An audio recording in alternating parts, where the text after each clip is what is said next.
This Soviet World, Chapter 15, Youth Set Free. Quote, "The generation which is now 15 years old will see communism and will itself build it."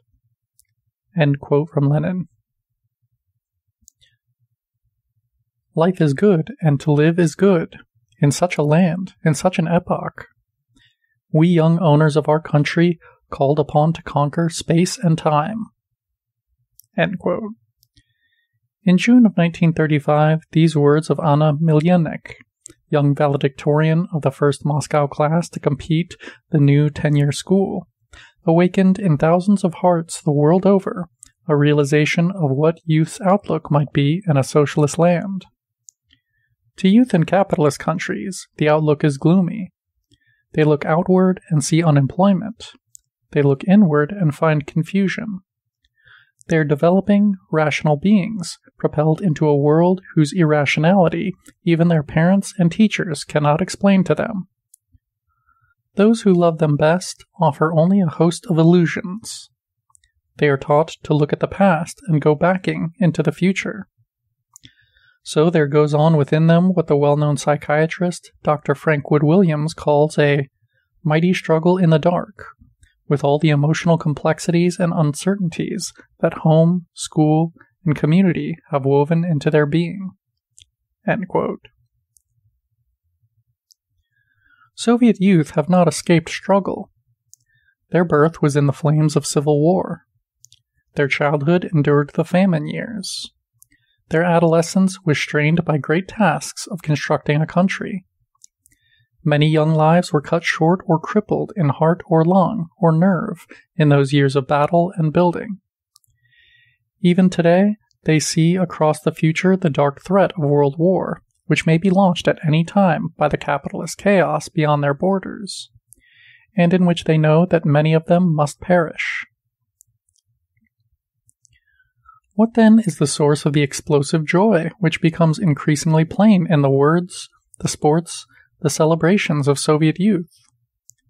It lies in those words, young owners. Men in the past have been subjects of kings, or even proud citizens of democracies. Never till socialism dared they call themselves owner of the land in which they live. Ownership brings freedom in planning, clearness of goal, harmony of intellect, and will in expanding life. Joint ownership brings comradeship, reinforcing freedom, and a new, widened will to conquer space and time. A letter sent by 31 young men and girls from a collective farm to Moscow to greet the assembling of Congress in early 1935 expresses it. Quote, "We go a road that is rich with life. We know our goal. What we are doing, we do with clear consciousness. We know that what we do is important, necessary, great, and glorious. We know the aim of our collective farm tasks. We know what will be tomorrow, for we ourselves create it. Today is good, tomorrow will be better, the day after tomorrow immeasurably better. We often think of the glorious future of our farm, our township, our dear district, all our beloved land. We think of the bright future of all mankind, which will be freed by the worldwide proletarian revolution." End quote. Not on any mystic faith do these 31 young people base their hope for the future, but on homely details of daily fact that seem at first sight quite inadequate to explain their joy. They relate the changing of poor soil to good soil. Quote, "Our village never knew wheat till the Bolsheviks pushed it up to the north." They tell the expansion of music, drama, sport, and science built on the firm economic foundation of their increasing harvest. They see the clear connection between their farm success and the success of their country, and base on this their expectation of international revolution. Their life is an integrated whole from the farm to the world. They have grown up and been formed by a new social order.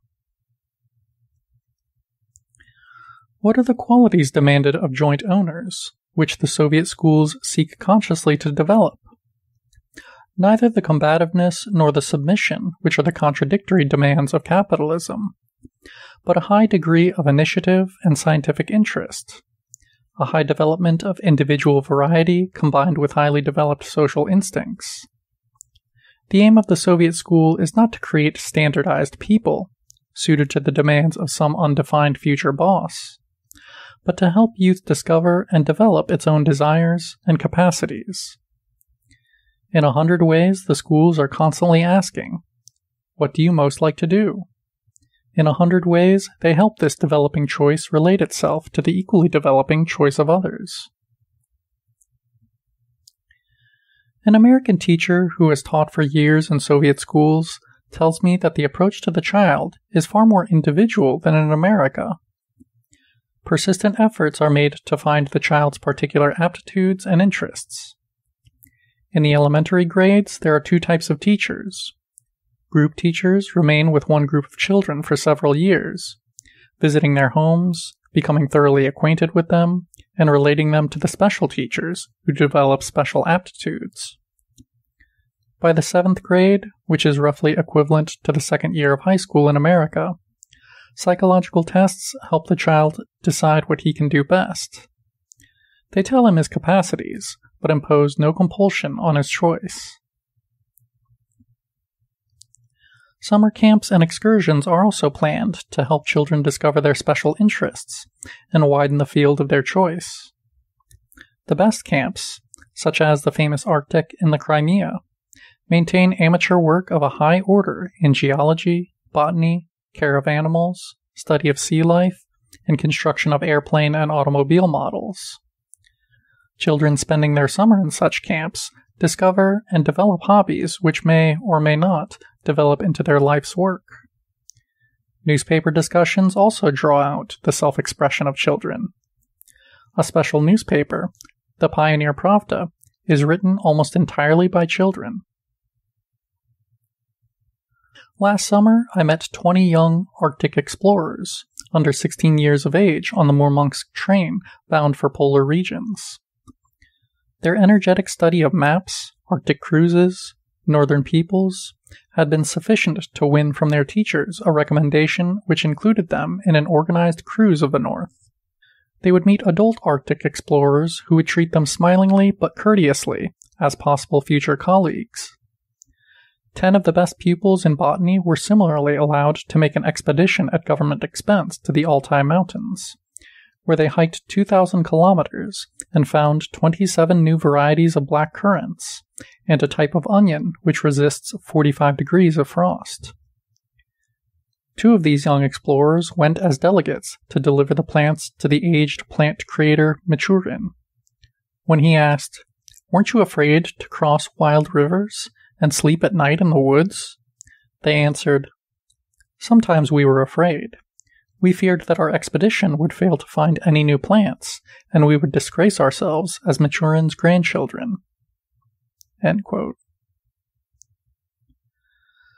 Such trips are the reward of marked aptitude, but all children take some part in the grown-up activities of the country. In Molvitino Township, the farm children told me proudly of scores of tons of bird droppings and wood ashes collected to fertilize the exhausted fields. In the 1934 War with Drought, when a chief harvest problem in the South was the low, dry stand of easily broken grain, children's groups of gleaners followed the reapers and competed to save great piles of grain heads. Every Soviet child knows the heroism of Mitya, who caught 3 harvest thieves red-handed. In Arctic camp, I met a child who had prevented a train wreck by reporting a loose rail, and another who saved an aviator by lighting a bonfire at night to guide the errant plane. These children won wide renown among other children and were rewarded by a summer at Arctic.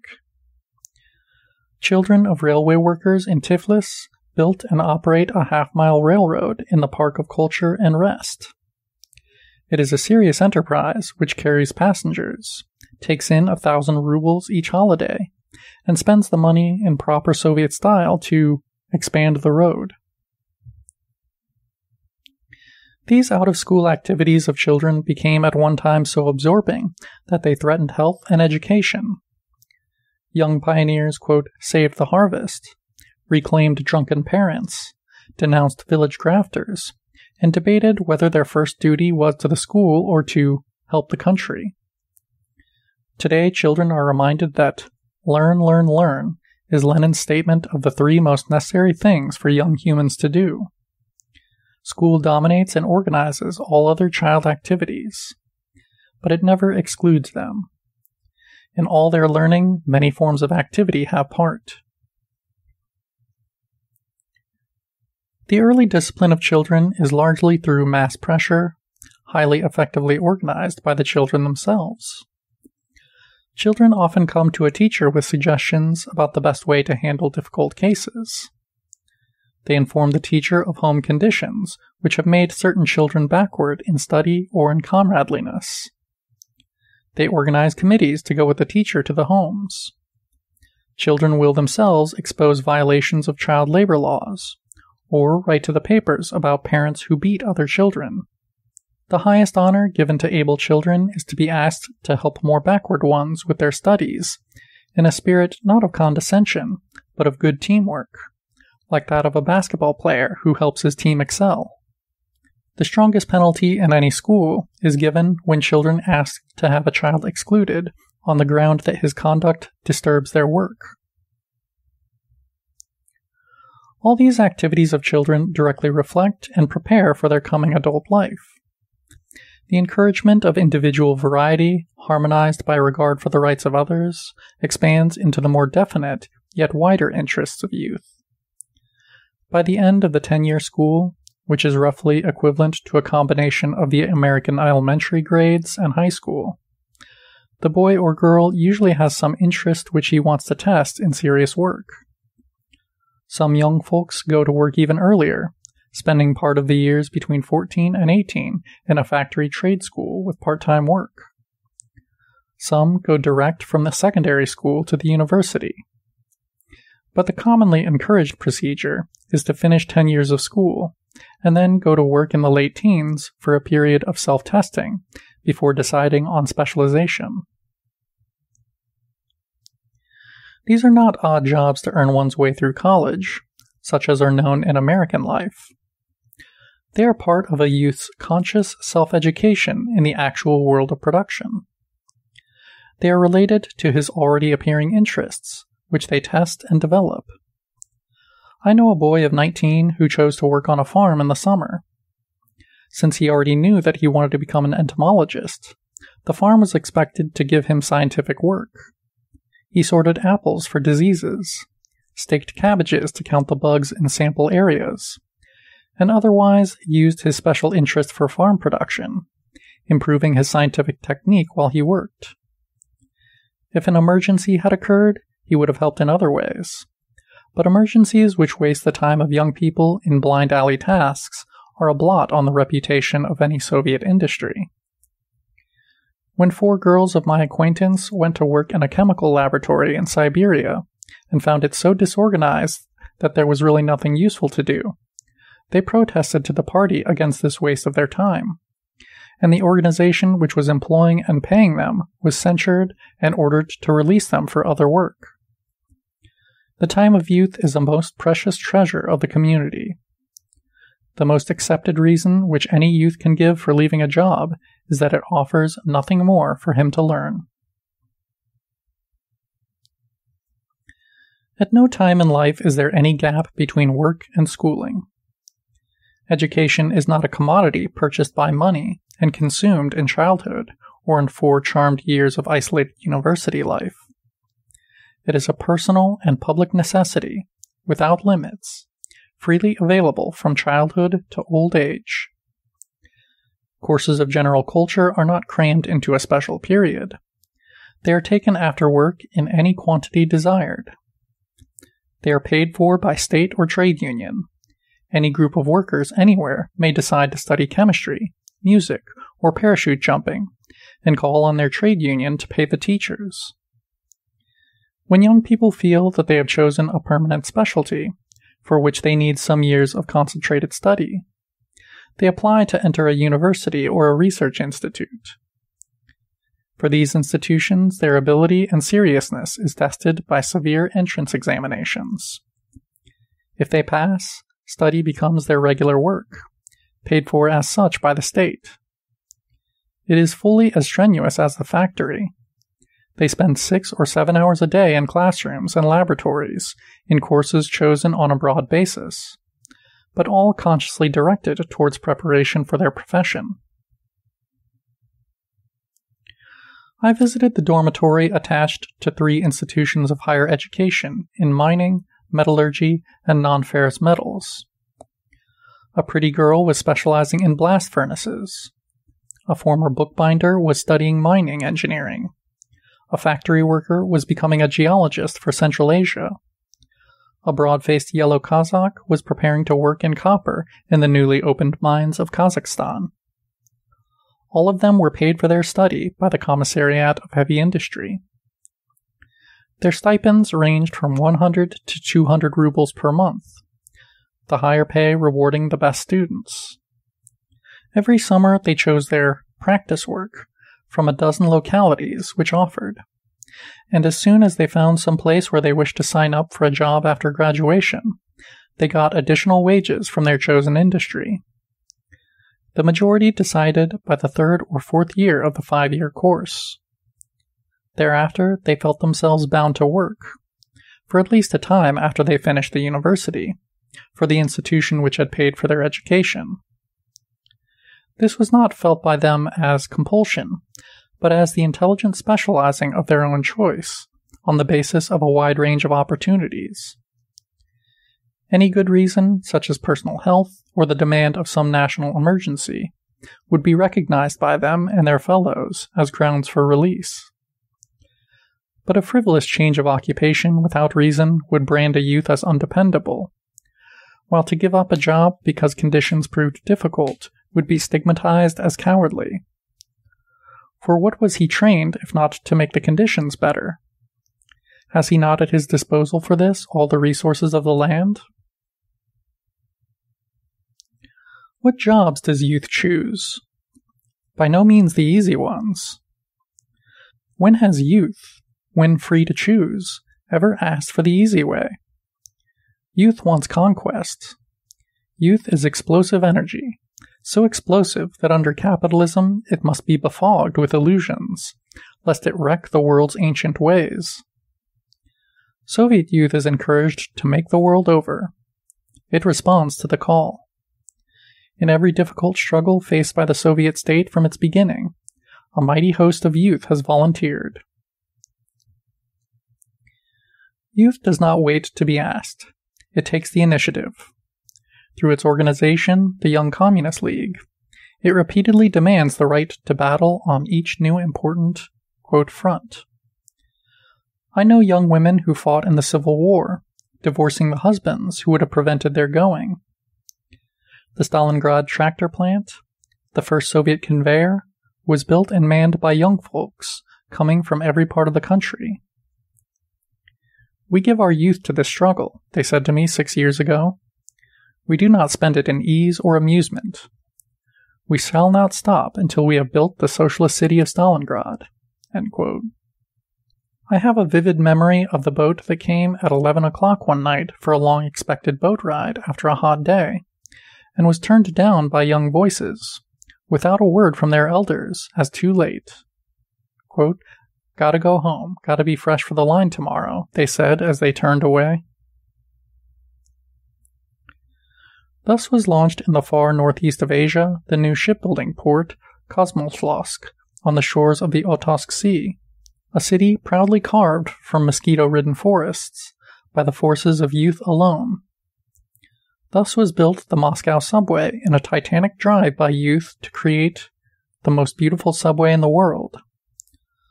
Moscow's young communists left office jobs, postponed university courses, and requalified as underground ditch diggers to build it. Every great construction job has its special tasks seized by youth. They take over the building of a blast furnace in competition with one raised alongside by their elders. They organize special farms which make proud records. They pour into the new industries, master the new technique, form the new staff of engineers.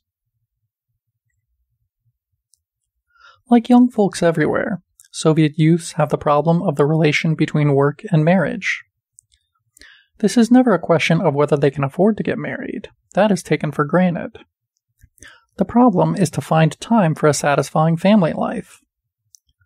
One troubled youth writes to the Komsomolskaya Pravda in the discussion recently held on this question. Quote, I am a Turner.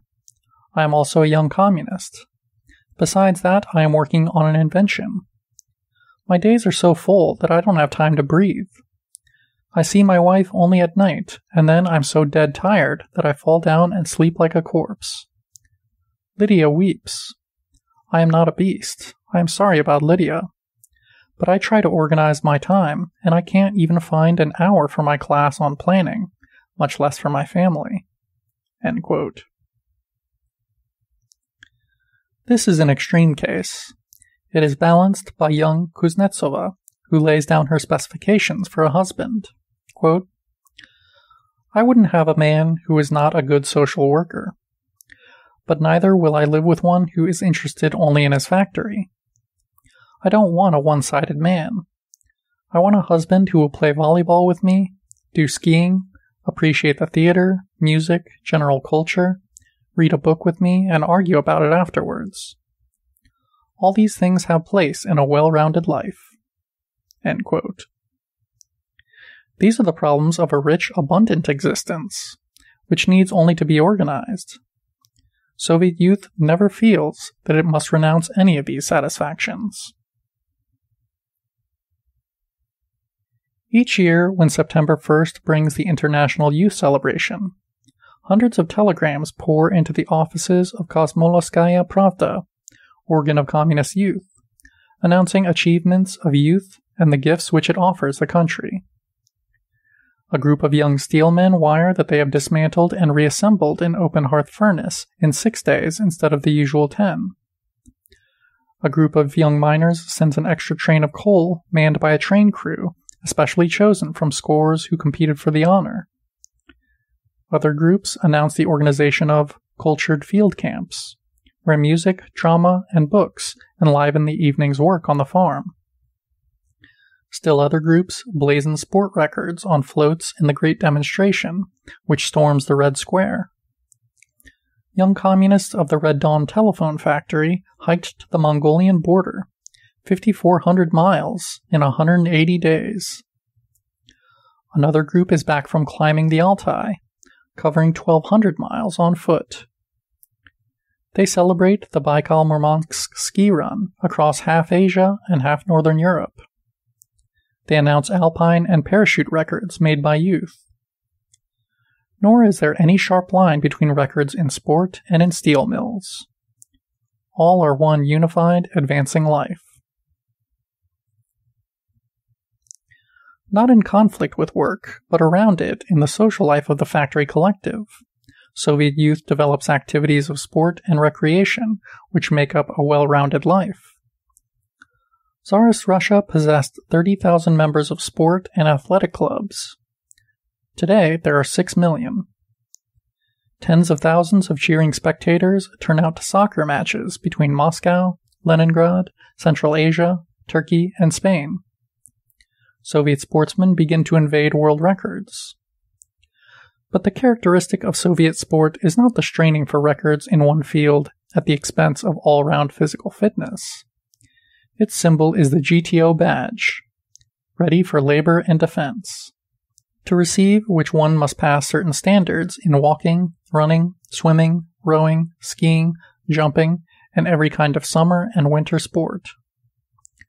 2.5 million persons have qualified for this symbol, and a second degree of GTO is now established, requiring high diving, parachute jumping, and other difficult tests. Parachute jumping has become almost a national sport in the Soviet Union, typical of its sky-storming youth. Flying, gliding, jumping youth fills the heavens above Tushino Field several times each summer with its aviation festivals. 150 at a time, They leap from great carrier airplanes and come sailing down under canopies of many-colored silk red, white, blue, orange, lilac, covering the sky with rainbow hues. Week after week they make new records, young men and girls in individual or group jumps. Nina Kameneva, descending from icy space nearly twice the height of Mount Blanc, and breaking a world's record, made the remark which was seized by Soviet youth as a new slogan: "The sky of our country is the highest sky in the world." End section.